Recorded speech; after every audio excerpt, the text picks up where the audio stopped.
السلام علیکم ورحمۃ اللہ وبرکاتہ۔ سبحان اللہ والحمد للہ ولا الہ الا اللہ واللہ اکبر۔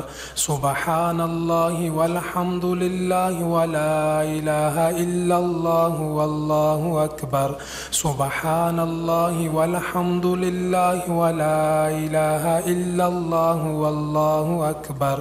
سبحان اللہ والحمد للہ ولا الہ الا اللہ واللہ اکبر۔ سبحان اللہ والحمد للہ ولا الہ الا اللہ واللہ اکبر۔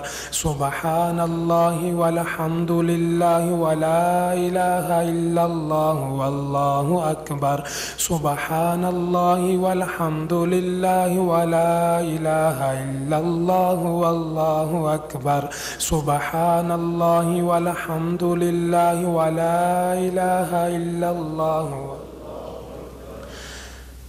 الحمد للہ الذی ہدانا لہذا وما کنا لنہتدی لولا ان ہدانا اللہ۔ یا رب لک الحمد کما ینبغی لجلال وجہک وعظیم سلطانک۔ سبحان اللہ وبحمدہ عدد خلقہ ورضا نفسہ وزنۃ عرشہ ومداد کلماتہ۔ اللہم صلی علی سیدنا محمد کما تحب وترضی لہ۔ اللہم صلی علی سیدنا محمد صلاۃ دائمۃ بدوام الملک الحی القیوم۔ جزا اللہ عنا سیدنا و مولانا محمد صلی اللہ علیہ وسلم ما هو اہلہ۔ اما بعد فقد قال اللہ تبارک و تعالی فی القرآن المجید۔ بسم اللہ الرحمن الرحیم۔ فقلت استغفروا ربکم انہ کان غفارا۔ صدق اللہ مولانا العظیم۔ قال اللہ تبارک و تعالی فی شان حبیبہ و محبوبہ مخبرا وامرا ان اللہ و ملائکتہ یصلون علی النبی یا ایہا الذین آمنوا صلوا علیہ وسلموا تسلیما۔ اللہم صلی علی سیدنا و مولانا محمد۔ اللہم صلی علی سیدنا و مولانا محمد وعلی آلہ وصحبہ وبارک وسلم۔ اللہم صلی علی سیدنا و مولانا بلغ العلا بکمالہ کشف الدجی بجمالہ حسنت جمیع خصالہ حسنت جمیع خصالہ صلوا علیہ وآلہ۔ اللہم صلی علی سیدنا و مولانا محمد۔ اللہم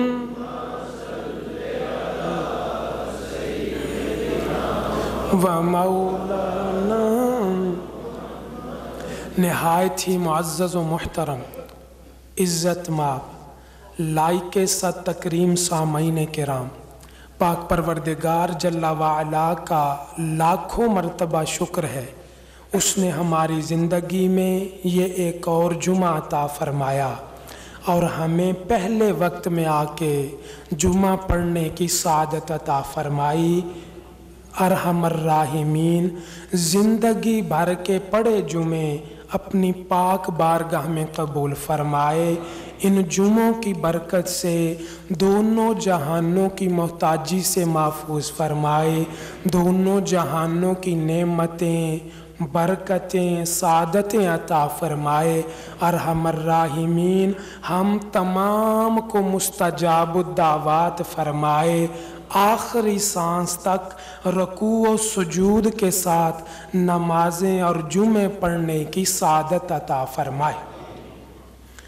بندہ مومن کلمہ طیبہ پڑھنے والا، پروردگار عالم پہ ایمان رکھنے والا، اس کی زندگی کی کامیابی یہی ہے کہ گناہ کم ہوں، نیکیاں زیادہ ہوں، گناہ بالکل نہ ہوں، نیکیوں کے انبار ہوں۔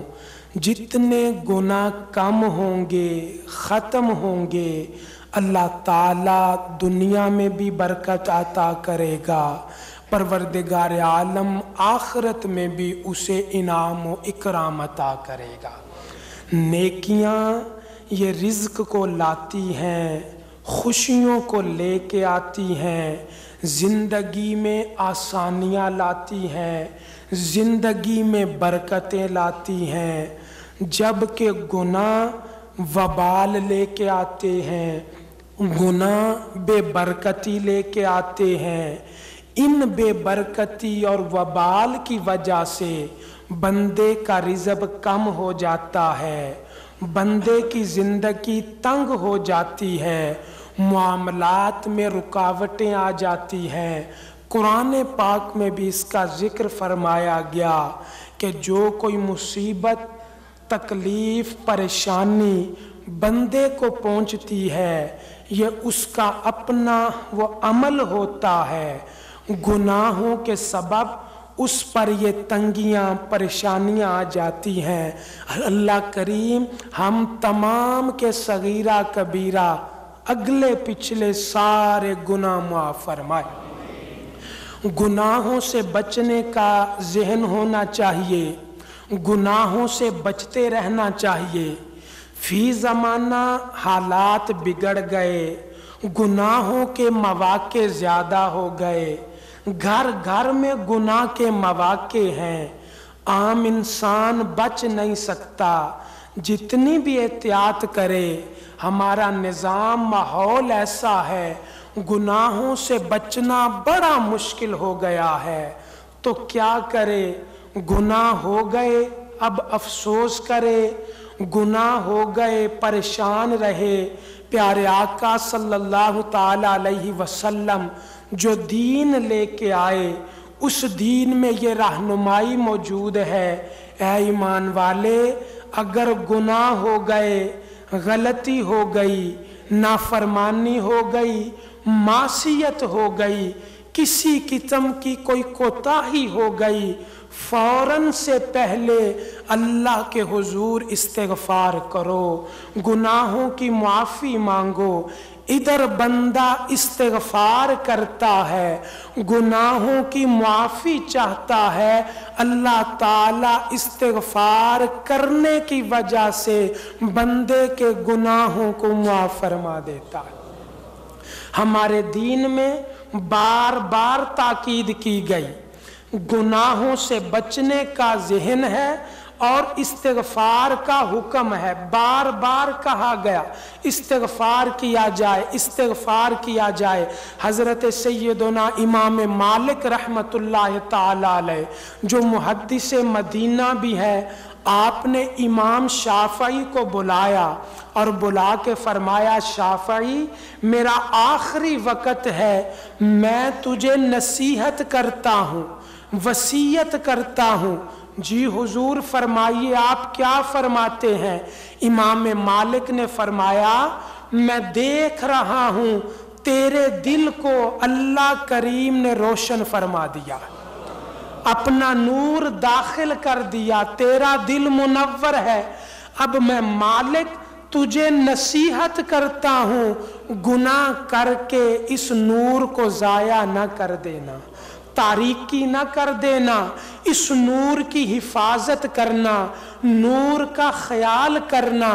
امام مالک کی وصیت پہ امام شافعی نے اس طرح عمل کیا، اپنے آپ کو گناہوں سے یوں بچایا، اللہ نے آج بھی انہیں عزتیں عطا فرمائی۔ آپ اندازہ لگائیے، فرمایا گناہ کرنے سے جو نقصان ہوتا ہے، گناہ اتنی بری بلا ہے، فرمایا مسند امام احمد میں یہ روایت ذکر کی گئی، فرمایا ان الرجل لا يحرم الرزق بالذنب، فرمایا بندے کا رزق گناہوں کی وجہ سے تنگ کر دیا جاتا ہے، گناہوں کی کثرت کی وجہ سے اس کے رزق میں کمی آ جاتی ہے۔ اگر آج ہم دیکھیں اپنی دعاؤں کو، اپنے معاملات کو، ہر دوسرا آدمی وہ رزق کی کمی کا رونا رو رہا ہے، رزق کم ہو گیا، روزی کم ہو گئی، کاروبار مندہ ہو گیا، تو ہمیں کیا حکم ہے؟ فرمایا گناہوں کی وجہ سے رزق میں کمی کی جائے گی۔ پتہ چلا جس کے گناہ کم ہوں گے، گناہ ختم ہو جائیں گے، اللہ رزق میں اضافہ فرما دے گا۔ اور فرمایا گناہوں سے بچنا، انہیں ختم کرنے کا کیا طریقہ ہے؟ صبح و شام استغفار کیا جائے، اللہ کے حضور معافی مانگی جائے، بندہ جتنا استغفار کرے گا اللہ کریم اس کے گناہوں کو معاف فرما دے۔ پیارے آقا صلی اللہ تعالی علیہ وسلم، آپ کی زندگی مبارک، آپ کا اسوہ حسنہ، ذرا توجہ فرمائیے، بعد دعائیں آپ نے صبح و شام ایک ایک مرتبہ مانگی، بعد دعائیں 3 مرتبہ مانگی، احادیث میں ذکر ہے بعد دعائیں 4 مرتبہ مانگی۔ مسنون جو اعمال دعائیں ملتی ہیں، کوئی 1 مرتبہ، 2 مرتبہ، 3 مرتبہ، نماز کے بعد بھی مبارک سورت پڑھی 3 مرتبہ، فلاں آیت الکرسی پڑھی 1 مرتبہ، 1 2 3 مرتبہ۔ لیکن استغفار کی اہمیت کو دیکھیے، آقا کریم نے فرمایا میں اللہ کا نبی روزانہ صبح بھی 70 مرتبہ استغفار کرتا، اور فرمایا صبح ہو گیا بس بات ختم نہ، فرمایا جب شام ہوتی ہے میں اللہ کا نبی دوبارہ 70 مرتبہ استغفار کرتا ہوں۔ ایک روایت میں 70 کے لفظ، دوسری میں 100 کے لفظ ہیں۔ فرمایا روزانہ پیارے آقا ہماری تعلیم کے لیے، ہمیں بتانے کے لیے، ہمیں سکھانے کے لیے 70 مرتبہ روزانہ صبح و شام استغفار کرتے ہیں۔ اللہ تعالیٰ نے مصطفیٰ کے استغفار کا صدقہ امت کے گناہوں کو بھی معاف فرما دیا۔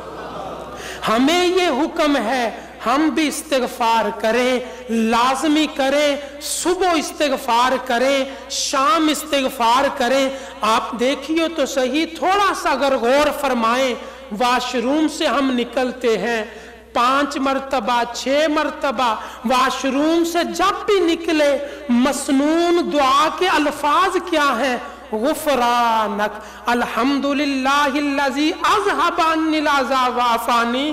پہلا قدم جو باہر پڑتا ہے ہم اللہ کے حضور استغفار کرتے ہیں، یہ ہمیں بتایا گیا۔ صرف بات اتنی ختم نہیں ہو گئی، بندہ مومن نماز سے محبت کرتا ہے، نماز سے پیار کرتا ہے، نماز کا انتظار کرتا ہے، نماز کا شوق رکھتا ہے۔ نماز سے پہلے جب وضو کیا جاتا ہے، آقا کریم نے جو مسنون دعا وضو کے درمیان ہمیں تلقین فرمائی، اس کے مبارک لفظ ہیں اللہم اغفر لی ذنبی ووسع لی فی داری وبارک لی فی ذنبی۔ اے اللہ میرے گناہ معاف فرما دے، میرے گھر میں برکت عطا کر دے، مولا میرے رزق کو بھی کشادہ فرما۔ واش روم سے نکلے استغفار، وضو کے درمیان یہ دعا بار بار پڑھی جاتی، اس میں بھی استغفار ہے۔ اور آپ جانتے ہیں وضو مکمل ہو گیا، کیا دعا مانگتے ہیں؟ اللہم اجعلنی من التوابین واجعلنی من المتطہرین واجعلنی من عبادک الصالحین۔ اے اللہ مجھے توبہ کرنے والوں میں شامل فرما، تو یہ دعا بار بار ہمیں تلقین کی جا رہی ہے۔ صرف اتنا ہی نہیں، تمام عبادتوں کی شان اللہ نے نماز کو بنا دیا۔ تمام عبادتوں کی شان اللہ نے نماز کو بنایا، اور نماز کی شان اللہ نے سجدے کو بنا دیا۔ فرمایا صبح سے شام تک ہر عبادت میں، معاملات میں، نیکیوں میں بندہ اپنے اللہ کے قریب اس وقت ہوتا ہے جب سجدے میں جاتا ہے، سب سے قریب ہوتا ہے، اور اس سجدے میں بندہ سبحان ربی اللہ اعلیٰ، سبحان ربی اللہ اعلیٰ، سبحان ربی اللہ اعلیٰ یہ دعا مانگتا ہے۔ دعا مانگنے کے بعد بندہ سجدے سے بیٹھتا ہے، اب دوسرا سجدہ کرنا ہے۔ دو سجدوں کے درمیان جو مسنون دعا ذکر کی گئی اس کے بھی الفاظ یہی ہیں، اللہم اغفر لی وارحمنی واہدنی واجبرنی وعافنی وارزقنی وارفعنی۔ دعا کہاں سے شروع ہو رہی ہے؟ اے اللہ میرے گناہوں کو معاف فرما۔ دو سجدوں کے درمیان یہ دعا کے مبارک الفاظ ہیں۔ اب نماز ہو گئی، نماز میں اللہ کی کبریائی کو بیان کیا گیا، قرآن پڑھا گیا، رکوع میں گئے تو عظیم تسبیح کی گئی، سجدے میں گئے تو سبحان ربی اللہ اعلیٰ کا نذرانہ پیش کیا گیا، التحیات میں بیٹھے التحیات للہ والصلوات والطیبات، اللہ کے حضور اپنی عبادتیں پیش کر دی۔ نماز مکمل ہو گئی، اب سلام پھیرنا ہے، نماز کو ختم کرنا ہے، نماز سے باہر نکلنا ہے۔ جو ہمیں آخری الفاظ دیے گئے ان پہ ذرا غور کیے۔ سلام پھیرنے سے پہلے جو مبارک الفاظ ہمیں بتائے گئے وہ کون سے ہیں؟ ربنا اغفر لی ولوالدی وللمؤمنین، مولا مجھے بھی معاف فرما، میرے والدین کو بھی معاف فرما، مولا ساری امت مسلمہ کی مغفرت فرما۔ تو یہ دیکھیے کہاں کہاں کس کس قدم پہ ہمیں یہ تلقین کیا جا رہا ہے، ہمیں بتایا جا رہا ہے استغفار کرو، استغفار کرو، اپنے گناہوں کی معافی مانگو، اللہ سے گناہوں کی بخشش کی بار بار ہر قدم پہ معافی مانگتے چلے جاؤ۔ اللہ کا شکر ہے اللہ تعالیٰ نے مکہ مدینے کی حاضری نصیب فرمائی۔ اللہ مبارک اجتماع کا صدقہ ہر آنے والے کو مکہ مدینے کی حاضری نصیب فرمائے۔ روضہ رسول کے پاس جو دروازہ ہے، جب میں وہاں گیا تو زیارت کی تو مسجد میں داخل ہونے کی دعا عام تو یہاں لکھی ہوتی ہے، اللہم انی اسألک من فضلک ورحمتک۔ مسجد نبوی کے دروازے پہ جو مسجد میں داخل ہونے کی دعا لکھی ہے وہ کیا ہے؟ بسم اللہ والصلاة والسلام علی رسول اللہ، اللہم اغفر لی ذنوبی وانی اسألک من فضلک ورحمتک۔ اللہ کے نام کے ساتھ صلاۃ و سلام ہو پیارے آقا صلی اللہ علیہ وسلم پر، اللہم اغفر لی، مولا میرے گناہ معاف فرما۔ مسجد میں اللہ کریم کے پاک گھر میں داخل ہونے سے پہلے بھی گناہوں کی معافی مانگی جا رہی ہے۔ ہمیں یہ بتایا جا رہا ہے ایمان والے، اللہ کا گھر ہو یا اپنا گھر ہو، داخل ہونے سے پہلے دعا مانگ لو۔ کیا مانگو؟ مولا میرے گناہ معاف کر دے، صبح سے شام تک بازار میں پھرا ہوں، کاروبار کیا ہے، معاملات کیے ہیں، میں تیرا بندہ ہوں، انسان ہوں، غلطیاں ہو جاتی ہیں، کوتاہیاں ہو جاتی ہیں، اے کریم اب میں اپنے گھر میں داخل ہونے لگا ہوں، میں سکون میں آنے لگا ہوں، اپنے بچوں کے پاس آنے لگا ہوں، اے کریم اپنے کرم کا صدقہ سارے دن کے گناہوں کو معاف فرما۔ بندہ بار بار استغفار کرتا ہے توبہ کرتا رہتا ہے، اللہ تعالیٰ گناہوں کو معاف فرما دیتا ہے۔ جب بندے کے گناہ معاف ہو جائیں اللہ دنیا میں بھی برکت دیتا ہے، اللہ آخرت میں بھی برکت عطا کرتا ہے۔ سبحان اللہ والحمد للہ ولا الہ الا اللہ واللہ اکبر، سبحان اللہ والحمد للہ ولا الہ الا اللہ واللہ اکبر، سبحان اللہ والحمد للہ ولا الہ الا اللہ واللہ اکبر، سبحان اللہ والحمد للہ ولا الہ الا اللہ۔